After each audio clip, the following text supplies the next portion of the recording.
Hi welcome back to Chandanashri beauty studio. Today makeover వచ్చేసి reception makeover అనమాట. Madam అయితే evening 4కి రమ్మన్నారు. సో నేను 4కి అయితే స్టార్ట్ అయిపోయాను. మేడం అయితే హెయిర్ లీవ్ చేసుకుంటా అన్నారు. తనకైతే బ్యాక్ మెస్సీ వేసి హెయిర్ కర్ల్స్ చేశాను. లుక్ చూసారు కదా, చాలా బాగా వచ్చిందండి.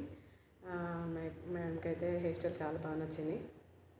సో మేడం రిక్వైర్మెంట్ ప్రకారం లాంగ్ లాస్టింగ్ మేకప్ అయితే అడిగారు. సో తనకైతే నేను లాంగ్ లాస్టింగ్ చేశాను.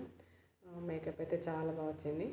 మేము కూడా 3 ఈవెంట్స్కి నన్నే బుక్ చేసుకున్నారు. సో 3 ఈవెంట్స్ మనమే చేసామన్నమాట. మేడం మనకి మంచి రివ్యూ కూడా ఇచ్చారు. ఇలాంటి హెయిర్ స్టైల్స్ కానీ మేకప్ లుక్స్ మీరు కావాలనుకుంటున్నారా? ఇంకెందుకండి ఆలస్యం చేస్తున్నారు? స్క్రీన్ మీద నా నెంబర్కి అయితే కాల్ చేసి గ్రాప్ చేసేసుకోండి. మన లొకేషన్ వచ్చి Subedari Vaddepalli road, Hanamkonda. Thank you.